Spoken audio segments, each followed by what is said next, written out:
This is the Christmas Movie Screenwriter Podcast, episode number 44. Hello and welcome to the Christmas Movie Screenwriter Podcast. This is a podcast about writing, producing, directing, and selling Christmas movies. You can find transcript, show notes, and an action checklist on my website. Just go to christmasmoviescreenwriter.com and look for this episode, which is number 44. Quick few words about what I'm working on. I did finish that Christmas script. Yay. Now I just have to read it, get some beta readers, and then send it out. So looking forward to that. I'm also launching book 2 of my mystery thriller novel series. It comes out the end of January. So to celebrate that, to get people into book 2, I'm going to give away book 1, which is called The Emperor's Curse, free. And you can get it on Amazon or wherever you get your ebooks, Apple, Kobo, Barnes & Noble online, get it for free. And then look for book 2 the end of the month. And now, here is the interview. Alexandre Coscas' extensive background in the TV and film industry started in writing, having graduated from the University of Southern California with a degree in English creative writing.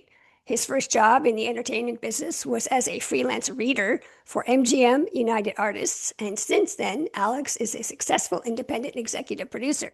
His background includes, but it's not limited to, being a creative executive and production executive at New Image, one of the world's largest independent production, finance, and foreign sales companies, and MPCA as their senior VP of production development.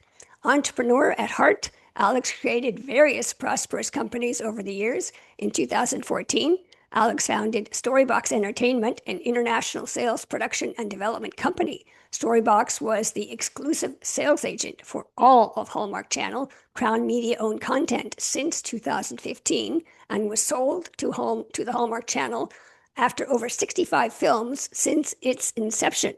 More recently, Alex has focused on producing and developing many different television movies and series based on formats, books, graphic novels, and other IP, along with a healthy independent film slate. He is always on the lookout for new, exciting content to sell worldwide rights to and develop. And this is music to my listeners' ears. So welcome to the podcast, Alex. Thank you. I forgot, and also my more recent companies, which is Timeless and Reckless Pictures. That's where I work out of now. I guess I forgot to add to that. Yeah, you're a busy guy. Yes. You're a busy guy. Okay, let's talk about your role and perspective, the producer's eye. When you read a Christmas script, what are you instinctively evaluating and what makes you say yes? I always look for a script that is Christmas wholly, meaning one, if you took Christmas out of it, does the script still work as what it is? If it does, that means it's not a Christmas story. At least that's my personal view. And also a new way or an original way into a Christmas story. Those are the two things I look for, at least when I'm re and good writing always. But in terms of concept, those are two things I look for. And it must be a little bit difficult to find something original when Hallmark, well, all the channels have dozens and I mean 1,000 Christmas movies have been released in the last 10 years, maybe. Yeah, well, it's hard, but there's always somebody who either has a unique voice or some new way in, even though they eventually might follow a very similar boy meets girl. And like an example, there's a script we developed that's very different. This is not a TV movie, but it's a Christmas movie. That's why I'll talk about it. It's just something I developed, and it's literally Okay. just taking an old movie and updating it to now with a new twist on it, which Okay. it's Weekend at Bernie's. I'm sure everybody remembers that Okay. movie. And imagine Bernie if he was the real Santa Claus. Great. And that's a movie, right? And that's an original way into a rated R Christmas comedy that we're developing. So that's different. I haven't seen that. Not a lot of people have seen that version of it. So Right. that's one quick example that we always look for something Yeah. a little unique, something different, a new way in. And it's not to say that traditional ways don't work. It's just if it's more traditional, then I'm looking for the voice being unique of the Right. characters. Well, the nice thing about the one you're doing, it's familiar enough and yet so different. So Yeah. kudos on you. Now let's talk about from page to screen. You produced over 70 movies across multiple countries. Walk us through how a Christmas project actually gets made from the moment a script lands on your desk to the day it shoots. Well, so it could be if we're gonna go script, that's a different story. So let's if I get a script and we like it, it could be as simple as sending it out to the different outlets of, Netflix, Hallmark, Lifetime, um, Hulu, all the other places, and seeing who likes it. And if they buy it and they want to make it, then it goes into development and then eventually production when the creative forces at that entity signs off on it, and then we go into production. Some of it's a little more complex. Like if you just have an idea or a book or an article, you then create a pitch and then you pitch it to those same entities. And if they buy it, it goes into development. Then we develop an outline. Then that gets approved. Then the script gets made. Then that gets approved. And once the script is creatively approved, it gets a green light to production. And once that happens, then we're making a movie. If it's a book pitch, are you just giving them like a one-page pitch Yeah, I would document? say a 1 to 2 page pitch document or a verbal pitch. But Okay, usually a written pitch is a little bit better so that the person you're pitching to has something to right, go off right. of to sell to whoever they need to sell. Because it is a business where everybody's selling to somebody. I'm selling to an executive. That executive at Hallmark or fill in the blank is selling to their boss, and then their boss has to sell to their boss. You know what I mean? It is Right, right, everybody right. sells up. I think it's very important for Yeah, people to remember that. right. When you are pitching, are you thinking in the back of your head, I'm going to pitch so we can make this movie this year? Or are you thinking 2 years, 1 year, 2 years, Oh, or I'm aware that I have no control over the programming calendar of networks, so I just pitch and hope it gets made at some point. The okay. sooner the better, but I hope it gets made. That's all. Right. Well, let's talk about development and business script development. You work with writers from early development. What's the most common script problem you fix before a Christmas project can move forward? I touched on it a little earlier. I think sometimes it is just for Christmas, yes. Um, a lot of times I think people think it's a Christmas story and it's just because it's taking place around Christmas and it's not. And I think you have to find a way to organically and intrinsically make it Christmas to whereas you can't remove the Christmas out of the story and it Right. still be a story that makes sense and works. And I think that that's sometimes a bigger thing that I fix, or it's not just about like add more Christmas, because then when somebody Right, adds more right. Christmas, they're just adding a tree decorating scene, shopping for presents, a baking Right, cookies. And to me, it's like, what can they do that's more binds it to Christmas, you know? right, And right. I think that's one thing we work on a lot with different writers. Exactly. Now, let's talk about financing reality. For writers who don't understand the financing side, what's actually in a script that makes it easier or harder to get a Christmas movie off the ground? A lot of huge crowd scenes, like a lot of Yeah, them. That's very expensive. I will say also when a script has like 4 montages, a montage, you got to remember every single snippet means it's another setup, it's another location, it's more actors, every single one. So a lot of montages will probably get cut. We probably can do 1 or 2. And then snow, massive snow scenes, you're snowed in. These are things that just create an expense. Now you can do those if you have more money. It depends on where you're pitching and what your budget is. But I think the balancing of creative and finance is always the game we play, right? It's where did we sell it? Oh, we know these movies get made for X budget. That means we can only have so many of these kinds of scenes. If we sell it somewhere else and we have a bigger budget, maybe you can do more, right? So I think it's just knowing who's buying it and knowing what you can do with the money that they're getting for you. in the past, a lot of people have said the problem with the script is the crowd scenes. Dare I ask, with CGI now You can and do more. synthetic actors, can you do that? Yeah, you can do tiling. I mean, you can replicate on it. It's hard. You got to do it like a big audience like in a stadium Right, or right, at like a TED Talk conference, you could probably do that easier because you're not on the audience for a long time. I think if you're close up and you're on them too right, long, it's not good, but I would say that you can do that. That is helpful. They don't fill, trust me, they don't fill a whole stadium these days. They fill right, some of it, right. and the rest is definitely CGI. Yes. Right. Okay. Let's talk a little bit about brand partnerships. This is the first time I've asked this kind of question. Mhm. You've worked with brands like Scholastic and Princess Cruise Lines. How do you develop a script so brand integration feels organic rather than forced? Well, for Scholastic, it was more about we would take their books and books that were with 12-year-old leads in it. And we were kind of aging up the leads and making them adults, but then having a very strong B story with the kids.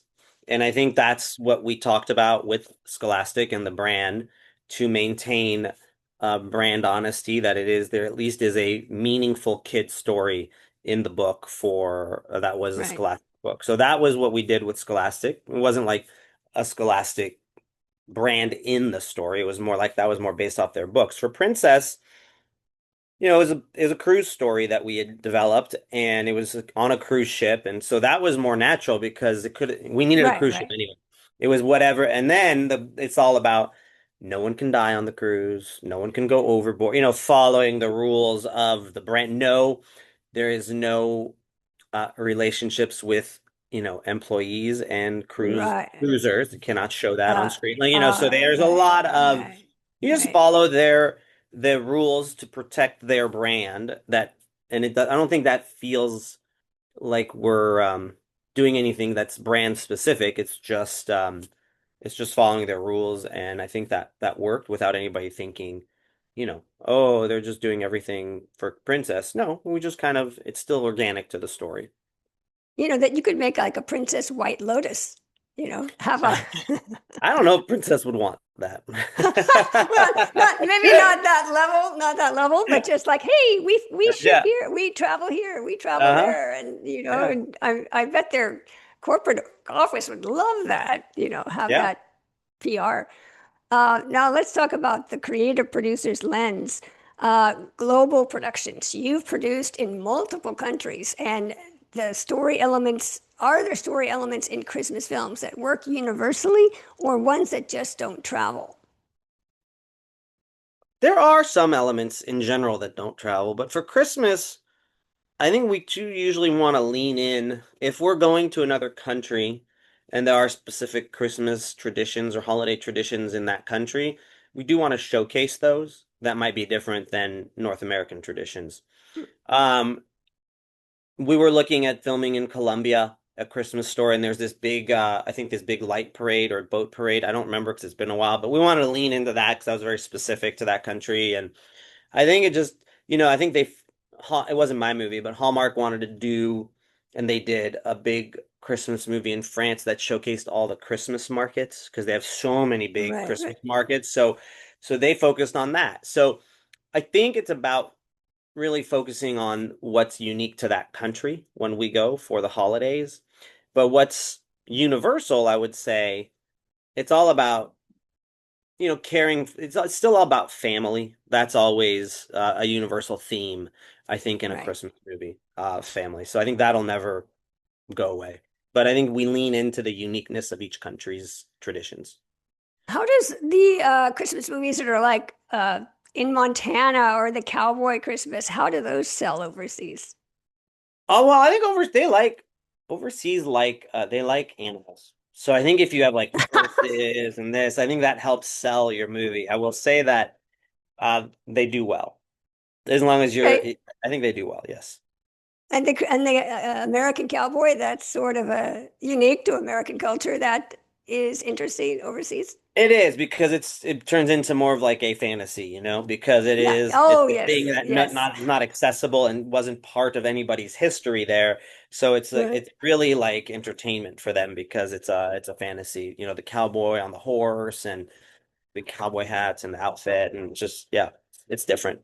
Yeah. Well, just the freedom, the Mhm. land, and the space. Yeah. That Yeah, and sounds there's so wonderful. much space out here compared to Europe. So Yeah. yeah. Oh, yeah, exactly. Now let's talk about creative control versus network notes. Hallmark, Lifetime, Netflix, these platforms all have strong opinions. How do you protect the creative vision of a Christmas script while keeping the network happy? Um, well, I think it's about, again, I was mentioned marrying the financial and the creative, and I think that's always, and doing it in an organic way where you don't feel like you're doing it for budget reasons, you know?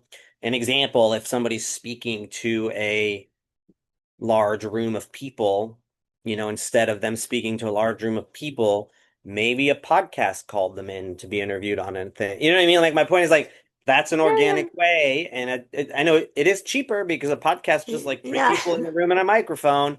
Um, Ah, it's a small example, but how do you? At the end of the day, the network does have control, and they have the final say, approval over the script on even whether it's a big TV series or a TV movie. And I don't think you really necessarily keep creative control. They have it, or it's a partnership. It's about figuring out together. They want to do A, you kind of want to do B, you do A B. You kind of try and talk them into right, talk, right. you convince them that maybe there's another way to do it that works and serves their needs and ours. So I think it's just a partnership. And I think it's about being good partners with each other that allows you to keep creative control by over communicating and just continually finding ways to do something that pleases both sides, that still satisfies the creative. Are there cases where they might change the script in the middle of production? And then if that happens, do you have to have the writer on the set? And what do you do if Usually you have a that writer that's happens? available to you. Sometimes producers have done a pass on the set if that's later in the. We try not to run into that. Now, I think the only times you run into that is when the script's not ready up front. I don't think they will, out of the blue, randomly change a script that's been approved, right? In a very significant way, like middle of production. That rarely happens. Changes do happen when we're still writing the script and pre-production and this, because nobody, we're not all, it's just always changing and you're just used to Right, that right, mode. right. In that case, yes, it would be very helpful to have a writer on, and you kind of know if it's going that way early. But if the writer is in the US, it probably falls on the producer to think fast and write something. But let's talk a little bit about career advice. What's missing? What kind of Christmas scripts are you not seeing enough of right now? Well, that's a hard question because you've seen so many at this point. I think right now we're not seeing enough of Christmas scripts with a lot of like whimsy and magic. I think, and I'm, Neat. and that's what I feel. I feel that they're all very grounded and they're all about romance, and they could have all that, but they're just not. Because I do think Christmas is about, believing in something that's not right in And front of you. magic. And Yeah, magic. magic. And I think there's not enough of those that do it right. And I don't know what the answer is to how do you do it right. You just kind of know it when you read it. And Right. it goes back to the idea that just a new way into a magical story, a with an original voice. I think that will always work, you know? Um, Yeah. and I do think I'm not seeing, and look, there are going to be a glut of those at some point and be like, hey, we're seeing too many whimsical, magical stories. We'd like more grounded ones. So I think it's just the timing of where we're at. I feel like that's what we're missing a little bit right now. I like that idea. And Yeah. it can move beyond like the talking dog. I mean, it could be like a fairy tale or Yes. something, Like yeah, Okay, we read okay. we had a script that I thought was a great one called uh oh my God, what was it called? I don't know. Well, the idea was that like man, this guy met this girl and they fall in love and she had it was called Santa in Law, and where Oh, basically they fall in love and she has to take him to go meet her parents, and her parents are Santa and Miss Claus. And so that's kind of a fun, it's cute. That's it's a cute. fun idea. That was original and different, and that has magic and whimsy, but takes Yeah. the magic and whimsy and kind of grounds it in a real story. Everybody who gets married meets the in-laws most likely or meets the parents. And Yeah. so I think there's a way, it makes it relatable, but in a world of magic, which is kind of nice. Yeah. I Well, like the TV series, what was it? Once Upon a Time? How many years did that last? I mean, you could have a Christmas movie somehow transplant those characters. Well, I don't know how, well, I guess you'd have to check on the copyright or um, if they're in the public domain, but some of those characters might yeah, have a fun story. But for now, sure. the last question is about a genre strategy. I'm always curious because Christmas movies does have romance in it, and like you were saying earlier, sometimes the scripts don't have enough Christmas. So let's compare Christmas versus the romance market. How does the Christmas movie market compare right now to romance films overall? And do you see more opportunity for writers who can move between the two? I think writers always move between the two. I think Christmas is always going to have a space because it's almost they're never going to go out of style. There's always a need for Christmas because it's the whole month of December and a little bit of November. Everybody starts prepping for Christmas. That's universal in a lot of countries, right? The Right. regular romance, maybe people could get tired of it. It's always like the rom-com's been down until recently. It's starting to come back up in YA, but Christmas has never gone away. Christmas is a pretty Right, right. consistent, and there's Good, always I good. always tell people, hey, Hallmark programs like a Valentine's movie and summer movies and different, Right, different right, right. stunts. And I said, yeah, but they do 4 or 5 Valentine's movies. They do 40 Christmas. I'm like, where would you rather That's true. target? 40 That's Christmas true. or this little target of 5? So, and that's universal across the board. Even Netflix does more in their department that does these kind of movies does more Christmas than romance, and that's pretty universal. Interesting. Yeah. Lifetime is an anomaly. They don't do as they've been doing a little less Christmas, but they still do 10 to 15 Christmas movies a year. So I think I would always target Christmas because you can always put romance in it or pull back on it. I think Christmas is always That's a right. a good place to start because there's always appetite for it. Whether it's a raunchy Christmas, an R-rated Christmas, an adventure Christmas, a magical Christmas, a simple romantic Christmas. It's just across genre. Christmas is a good place to start for a writer because I think a lot of producers are always looking for Christmas. My door's always open Exactly. for Christmas. Oh, good. Well, that's great to hear. That's great. Yeah. Well, to wrap up, would you like to share any social media links so our audience can keep track of your work? Yeah, sure. It's just at my name, Alexander Coscas on Instagram. That's it. Okay. Well, Alex, thank you so much for sharing your knowledge and experience. Thank you for coming on the Christmas Movie Screenwriter podcast today. Great. Thank you. And now for my action checklist. I have 2 items today for your action checklist from my interview with Alexandre Coscas. I only have 2 items since number 1 has 5 subcategories. So, number 1, fill the whimsical gap Alexander identified. Alexander noted that most Christmas movies today are grounded and romantic, but there's a real shortage of whimsical, magical stories with original concepts. Now, here are 5 directions to explore that untapped niche. A magic realism Christmas, a story where something small and unexplained, a wish, an object, a stranger, quietly bends reality without turning into a full fantasy epic. B, modernized classic with a twist, following Alexander's own example, reimagining Weekend at Bernie's with Santa Claus, take a familiar non-Christmas story and rebuild it around a Christmas core. C, whimsical workplace Christmas, a magical or heightened premise set inside an ordinary job, mail carrier, department store, toy factory, where the magic disrupts routine life. D, family heirloom or object-driven magic, an ornament, letter, or tradition passed through generations that carries a small magical thread, giving the story emotional stakes beyond the holiday itself. E, fantasy light international folklore. Borrowing lesser used winter folklore, you can use characters like Krampus, which is Central European, the Yule Cat, which is Icelandic, or Saint Lucia, which is Scandinavian, to name just a few, as inspiration for original characters or story elements. These feel fresh to domestic audiences while also giving the story a built-in international appeal per Alexandre's point on global reach. Now, second point, recognize the volume advantage of Christmas over romance.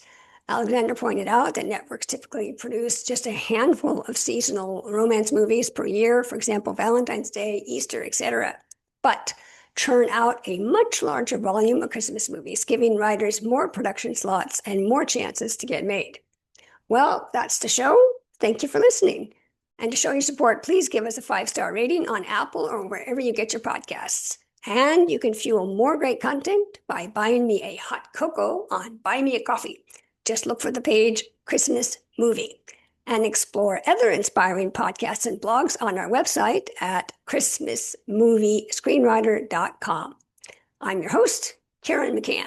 Thanks for listening, and I'll see you on the next Christmas Movie Screenwriter podcast. Bye.